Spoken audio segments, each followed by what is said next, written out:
all sports fans, and welcome to All Sorts of Sports Shorts. I'm your host, Nicholas Sarysz, and with me today I don't have anybody because everybody else who analyzes football is balding and at least 20 years older than me. Speaking of 20 years older than me, Josh McCown got to play in his first NFL playoff game at the age of 40.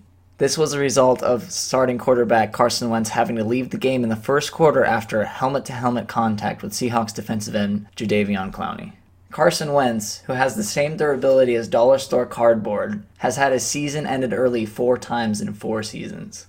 Although the Eagles were unable to reach the end zone the entire game and ultimately lost 17-9 to the Seattle Seahawks, I think the game went better with Josh McCown in. Carson Wentz started this game as 1 for 4, whereas Josh McCown was 18 for 24, finishing for 174 yards, and even added 5 rushes for 23 yards. And I believe if Josh McCown was a little younger and nimbler, he would have slipped away from the Seahawks defense a few times and been able to change the course of this game. Although I couldn't say enough about how well Josh McCown played, it was DK Metcalf that stole the show. He set the NFL postseason rookie debut record with 160 receiving yards. Metcalf was also on the receiving end of the Seahawks' second touchdown of the game. He got a 53-yard bomb from Russell Wilson in the third quarter and took it into the end zone. The Seahawks' first touchdown came from Marshawn Lynch towards the end of the second quarter. He lived up to his old nickname Beast Mode by breaking 3 tackles at the 2-yard line in order to reach the end zone. The Seahawks sealed their victory when DK Metcalf caught a 37-yard pass from Russell Wilson, jumping up to wave goodbye to the Philadelphia crowd. I believe DK Metcalf earned this moment, because throughout the year he struggled with ball security. Although he scored 7 touchdowns, he lost 3 total fumbles, which caused some people to dub him soft hands, and he shut those remarks down in this game.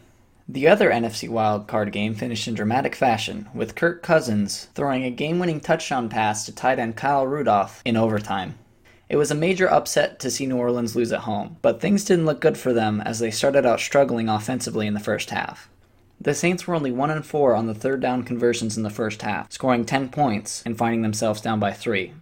The final score ended up being 26-20, which advanced the Vikings to play the San Francisco 49ers next week.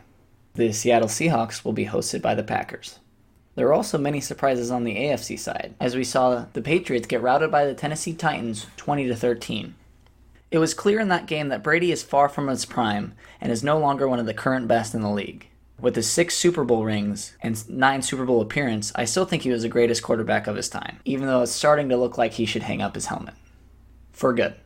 We also learned in the AFC that the Bills will be Bills, as we watched them blow a 16-0 lead to the Houston Texans. The Bills haven't won a playoff game since 1995, and the reason they lost this game was plain and simple. Josh Allen and the Buffalo Bills offense were not able to get it done in the second half, only scoring 6 points in total.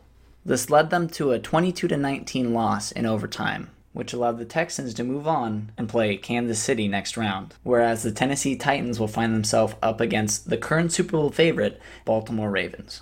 Currently, the Ravens sit at a 9.5-point favorite against the Tennessee Titans, which I find to be fairly accurate considering the Baltimore Ravens' numerous offensive weapons, in comparison to the Tennessee Titans' singular weapon, Derrick Henry.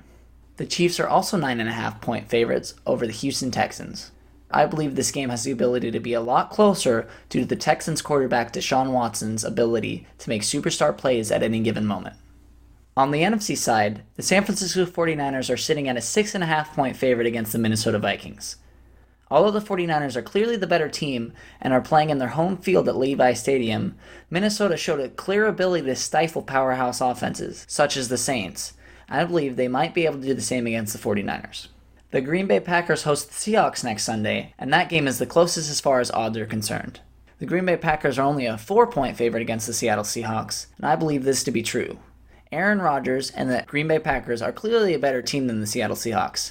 However, as I mentioned previously on the podcast, Russell Wilson has been a magician at quarterback, having unbelievable numbers, and has the ability to make miracles happen. Much like in the wildcard round of the playoffs, the NFC matchups have the ability to be both competitive and electrifying in comparison to those in the AFC. I hope you guys enjoyed the second episode of All Sorts of Sports Shorts. We'll be having another episode come out about the NBA later this week, and of course we'll have an episode after the divisional round of the NFL playoffs. If you did enjoy the podcast, I would encourage you to subscribe on the current platform you're listening on, and I'd be much obliged if you could share it with anybody else you think would enjoy it. Until next time, much ado and thanks.